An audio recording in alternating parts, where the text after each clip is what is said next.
Jamal Khashoggi is one of Saudi Arabia's most prominent journalists. He's been a journalist for 15 years, but has been very well known to Saudis for about the last 30 years. I first met Jamal about 15 years ago. I've been trying to think of the exact date and place, and I can't. One of my favorite memories of Jamal is January 2011. The Arab Spring is beginning to ignite, and he was just electric. It was a moment that, in a sense, he'd been waiting for his whole adult life. But then in 2017, he decided that the increasing repression was too much. Why are you in quote-unquote self-exile? Explain that to our viewers. Simply because I don't want to be arrested. I found his email through a mutual friend and reached out to him to see if he wanted to write about the crackdowns in Saudi Arabia. His op-ed was basically talking about how he fled, and it just sent shockwaves through the Arab world. And I think us at the Post, me at the Post, were like, whoa.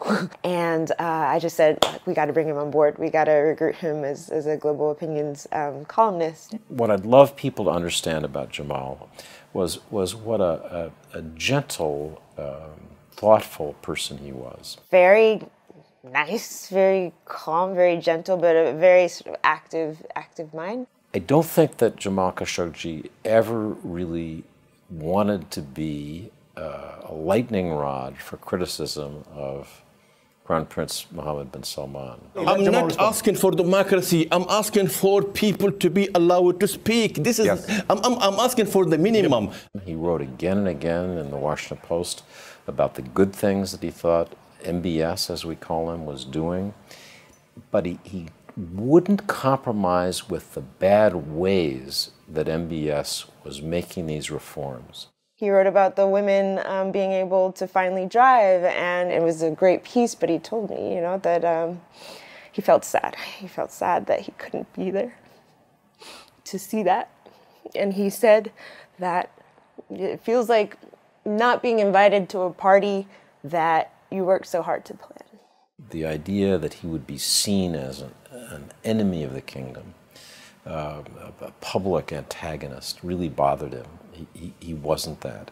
His wife at the time told him that what he was doing was too much, and she left him.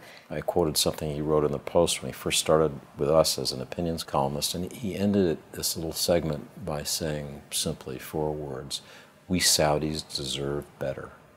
And I think that's the essence of what Jamal really was saying. So I think that's what hurts about it the most. He was trying to shed light and trying to get people to understand his country.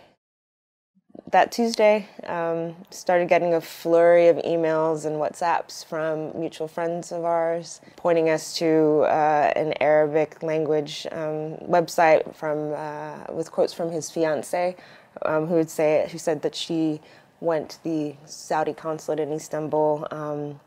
He went in at 1 p.m. or so and then never came out. As an opinion columnist, you know, I'm not really a reporter, but I'm talking to everybody that I know who has any connection with the Kingdom of Saudi Arabia and with Turkey. But it does look like that perhaps what he was saying was too much for some in power, and he may have paid the price for that. The United States has a responsibility. Jamal was living here in the Washington area.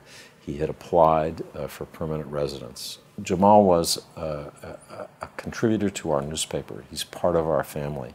As far as the Post, you know, we're not going to let this go. We shouldn't let this go. And his words aren't gone. They're not going away.